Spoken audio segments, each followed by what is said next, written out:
Begin by seeing a group of people on a sightseeing boat observing the beautiful landscapes of the stunning beach in La Palma. As the guide presents the place, two friends take photos, and one of them realizes she has lost an earring. 1 minute later, the younger one decides to take a dive while her friend insists on looking for the earring. After the friend dives in, the water starts to heat up, causing a dense steam fog. With her friend not returning from the swim, it worries everyone on the boat. Suddenly they see the young woman floating under the boat, apparently already dead. Things worsen as the water begins to boil, creating a hot and suffocating mist. Suddenly, the glass of the vessel cracks and then shatters, and everyone on the boat dies. Frederick's family is on their way to a pre-booked hotel on a small island in Norway. This island is a famous tourist destination in Norway, attracting numerous visitors annually to witness the first sunrise. Mr. Frederick and his wife Jennifer spent a lot on a seaside villa overlooking the horizon. The family was mesmerized by the stunning landscape, unaware that this charming trip would nearly cost them their home. In a deep canyon on the island, two researchers approach a fissure that exudes smoke. The woman's name is Emily, a geologist, accompanied by her colleague named Hawker. They work at the local geology office monitoring geological changes in the region. At the center of the island, a volcano has risen, and the entire landmass was formed over millennia by eruptions. Although it has been dormant for 15 years, the internal movements of the volcano have not ceased. At work, Emily noticed oddities in the equipment and quickly took Hawker to investigate. Sensing the acidic smoke, Emily realized that the volcano could be reactivating. To collect data, they ventured into the hot fissure. Inside it, Emily noticed an anomaly. The dry cave was dripping water, signaling a significant increase in temperature. She immediately began to collect water samples. While Emily worked, Hawker crouched down and made a horrific discovery, where the ground was covered in dead bats. Emily became more convinced of her hypothesis. Using a device to measure oxygen levels, she discovered that CO2 concentrations inside the cave were 50 times higher than outside. But the worst was yet to come. As they prepared to leave with their samples, Hawker looked up and noticed a massive crack approximately 10 meters long extending across the ceiling. Emily concluded that the volcano had entered its active phase. She rushed to take Hawker out of the cave to report her findings. Meanwhile, Alvaro, from the geology office, is in his office thoughtfully looking at the newspaper on the desk, where the news reports a boat that found strange bubbles in the water, leading to the tragic death of all 7 tourists on board. However, Alvaro believes it was just a random accident. At that moment, Emily and Hawker also returned with their data. They delivered the collected samples to the director. Emily stated that the island's volcano could be reactivating and requested equipment to monitor its activity while warning everyone to prepare for unexpected scenarios. However, upon reviewing the data, Alvaro felt that Emily was exaggerating and reported that the island's volcano has always had some degree of activity and minor anomalies were not uncommon. The fissure they discovered has existed for years. Issuing an evacuation order based solely on this data would cause severe disruptions, as the high tourist season and sudden evacuations could result in daily losses of millions. However, Alvaro was not irresponsible and agreed to install monitoring equipment and asked the two to maintain close vigilance. Seeing Alvaro's cautious approach, Hawker felt frustrated but also empathetic. It turns out that years ago, Alvaro faced a significant judgment error. At that time, the geology team detected unusual signs from the volcano and suspected an imminent eruption. Alvaro hastily ordered an emergency evacuation. However, after weeks of waiting, the volcano showed no activity, leading to public backlash for costing the islanders their entire summer income.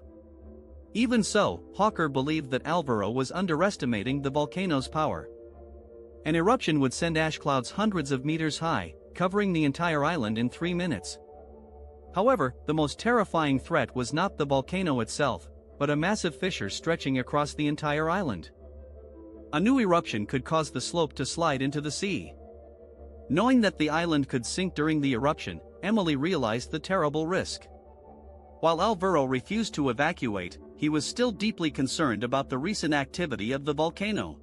He visited the hospital to collect the forensic report on the sunken ship. Among the victims, many had extensive burns, indicating that the seawater was extremely hot at the time. However, after the police inspected the incident area, the seawater temperature was found to be completely normal. Based on the existing evidence, the forensics team suspected that this accident was directly linked to volcanic activity. Meanwhile, the tourists on the island remained oblivious to the anomalies of the volcano. Everyone was happily participating in activities. After lunch, Frederick's family also went to the beach. Tobias, Sarah's younger autistic brother, did not like being away from his sister for too long. Looking at the beach where people were playing volleyball, Sarah's eyes filled with longing. Her father, Frederick, noticed her hesitation and told her to go play, promising to take care of Tobias for a moment. Happy with his words, Sarah went cheerfully. Not long after, Frederick noticed his wife being approached by a stranger, which left him uneasy. However, looking around, he was horrified to see that Tobias was no longer in the pool. Desperate, Frederick searched everywhere but found no trace of Tobias. Hearing about her brother's disappearance, Sarah immediately stopped her volleyball game and joined the family to search for him on the beach. While everyone was in a panic, a tourist pointed to some rocks, saying he saw a boy who looked like Tobias. Hearing this, Frederick turned and saw Tobias up on the stones. Frederick anxiously ran over, but when the family reached him, they witnessed a strange scene. The sea was full of sea turtles. The animals seemed to be migrating, and the sight of the enormous group caught the attention of many tourists. Since the island had a turtle sanctuary, no one thought much of it. In the geology office, Emily analyzed the collected samples and discovered that the water dripping in the fissure contained few minerals, indicating that it had not seeped from the soil. Instead, the temperature changes in the cave had caused the condensation of water vapor in the air. To collect more data, Emily and Hawker headed to the volcano's crater to install monitoring devices. The machines would issue warnings upon detecting geological changes. However, upon reaching the mountainside, Emily discovered a new fissure in the center of the range. Hawker measured it and found it was 50 centimeters wide, with signs of subsidence in the surrounding areas. Emily installed a device near the fissure, and as soon as the machine activated, alarming data came through. When the team looked at the screen, they were horrified to see that the internal temperature of the mountain had increased dramatically. Hearing the commotion, Alvaro rushed to the hall and realized that volcanic activity was increasing. He quickly called Emily, instructing them to leave the site immediately. However, before he could finish, a large white cloud rose from the fissure. Emily realized that the pressure under the volcano was changing rapidly.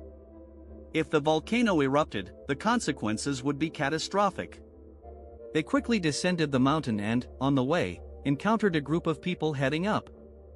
They tried to warn the group to leave, but before they could finish, the white smoke enveloped the entire group. Amid the chaos, Emily ran in the wrong direction and fell down a slope. Fortunately, Hawker didn't abandon her. When Emily woke up in the hospital, her first thought was about the imminent volcanic eruption, and seeing no one, she presumed that Alvaro had already issued an evacuation order. But as she left the room, she realized there was no such order. Emily saw Alvaro sitting on a bench outside her room. It turned out that the volcano had not erupted the previous day. Alvaro analyzed the data and concluded that the white smoke was simply the volcano releasing pressure.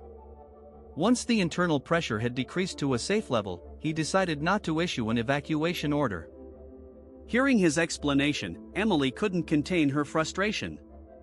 As a geologist, she knew that when a volcano releases pressure, it means it has entered the eruption phase.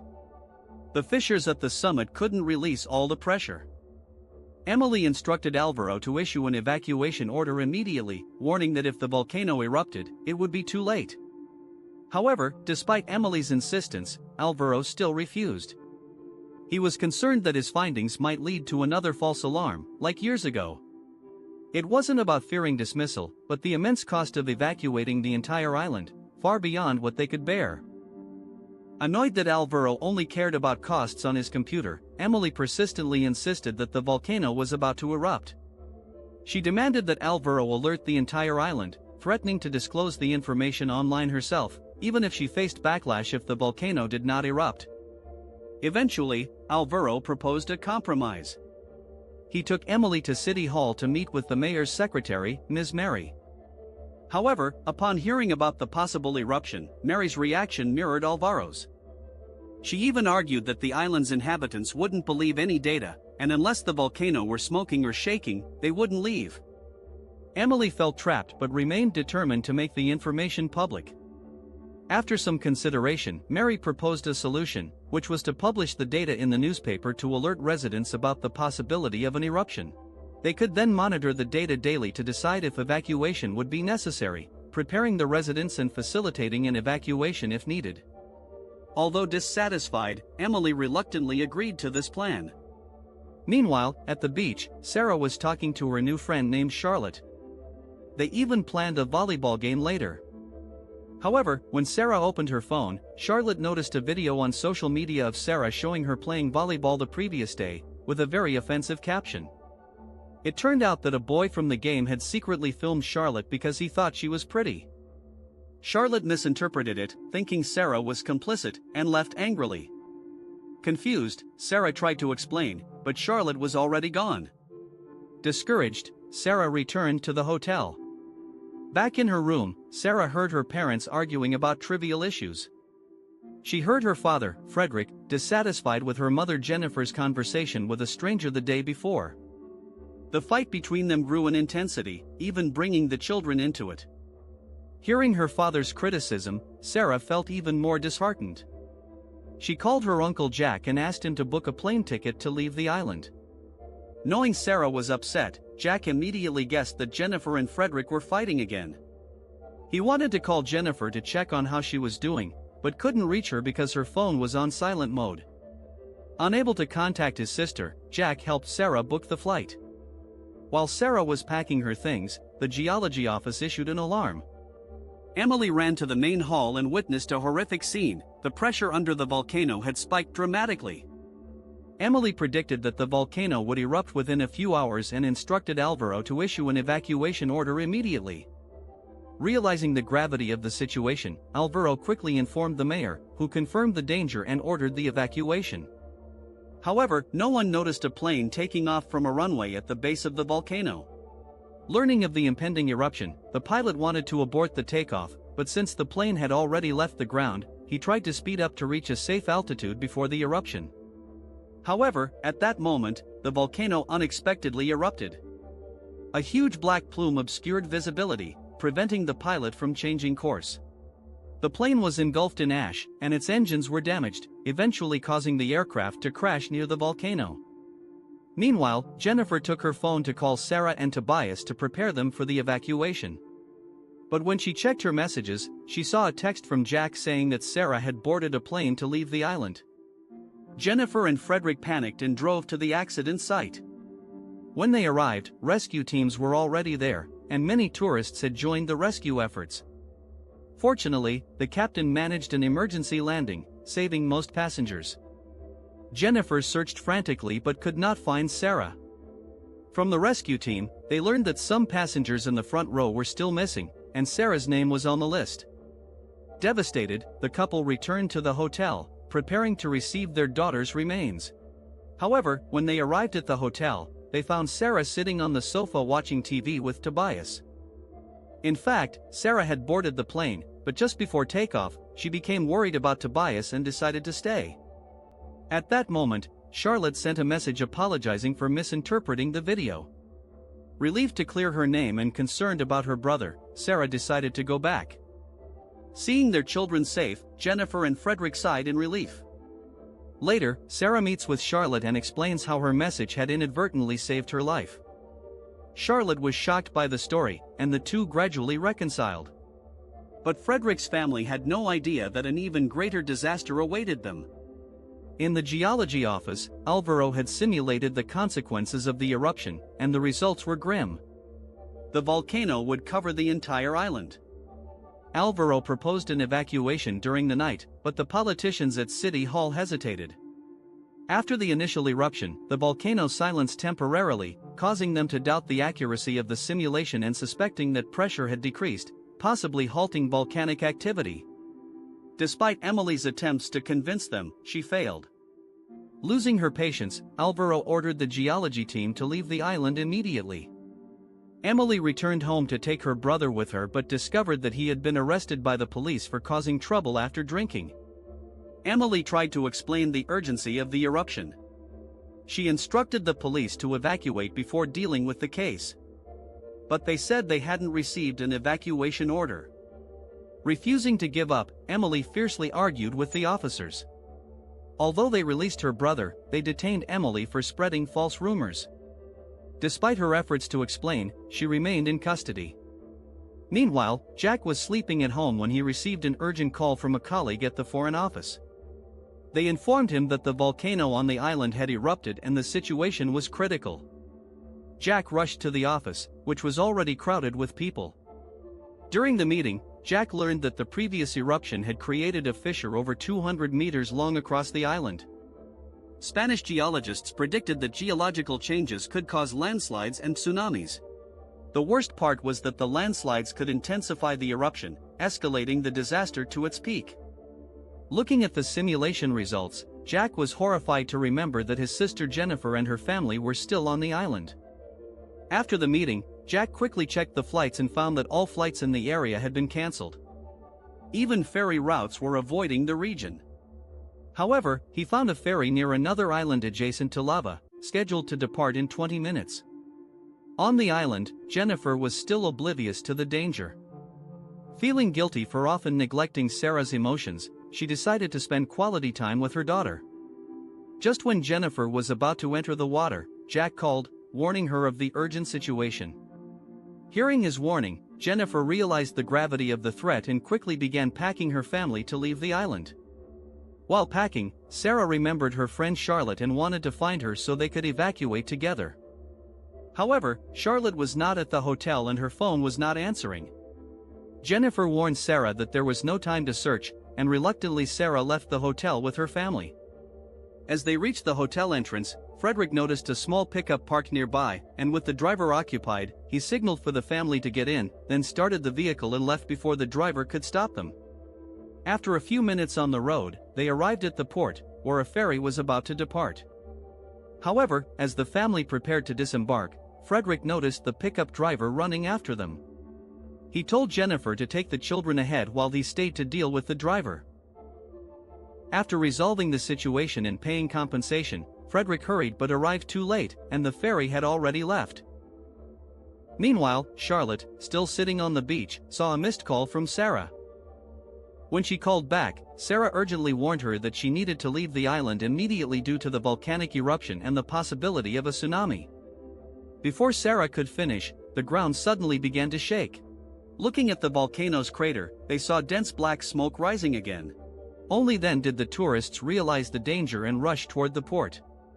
Frederick, who had lost the ferry with his family, met White, whom he had encountered at a bar. With White's help, Frederick managed to board a small boat. Just as the boat was about to leave the dock, a woman carrying a child ran up, pleading to be allowed on board or at least to take her child. Seeing her desperate situation, Frederick decided to give up his spot for them. His sacrifice earned him the admiration of everyone on board. After leaving the port, Frederick tried to gather information about the evacuation efforts but realized that the officials had already fled.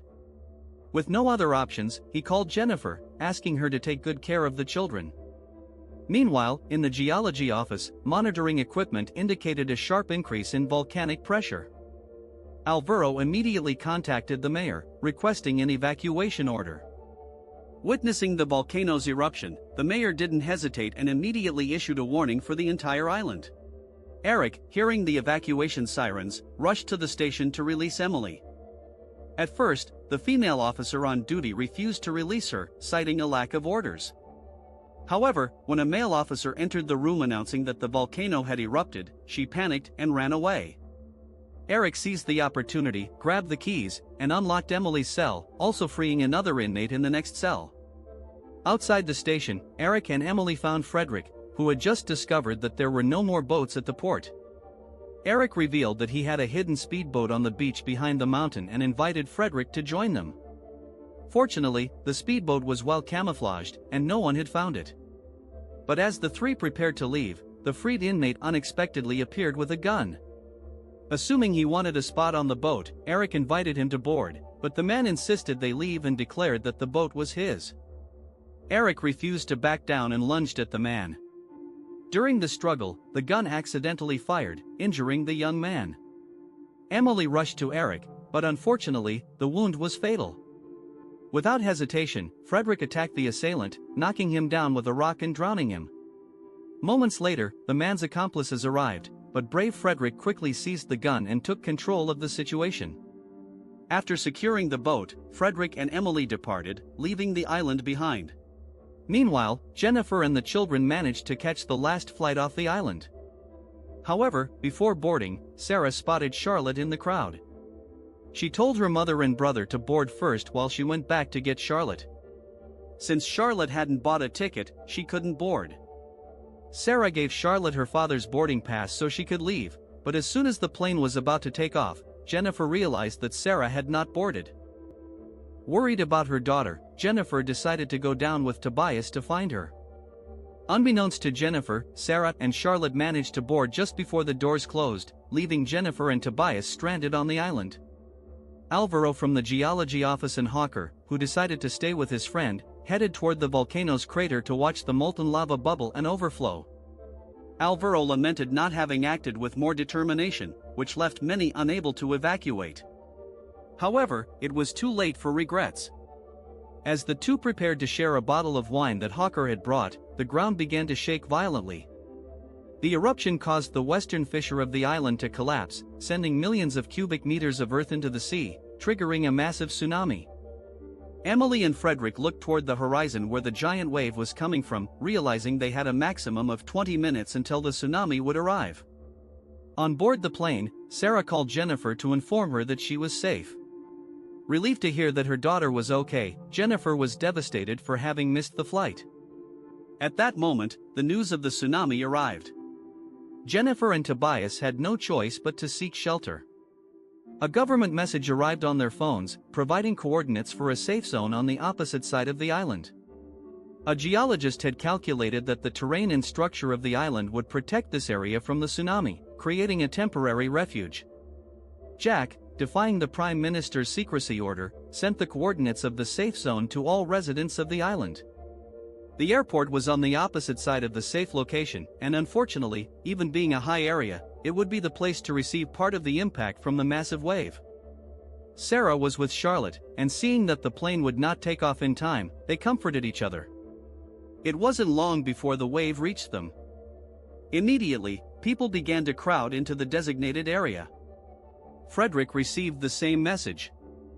He steered the boat at top speed toward the safe zone, but tsunamis from both sides converged, trapping them in the middle. When it seemed there was no escape, Frederick managed to steer the boat into a harbor protected from the waves, avoiding danger just in time. He and Emily disembarked, joining the many survivors already gathered on the shore. While resting, Frederick heard a familiar voice calling his name. Turning around, he saw Jennifer and Tobias running toward him. Finally, the family was reunited. Meanwhile, at the airport, Sarah regained consciousness after fainting. Although the plane had left the runway, it did not explode. Sarah and her friend emerged with only minor injuries, though dazed by the devastation surrounding them. Hours later, rescue teams arrived and transported survivors to the safe zone. Among the crowd, Sarah spotted her parents, and after the whole family reunited, they embraced each other, grateful for having survived the catastrophe and such a terrifying experience.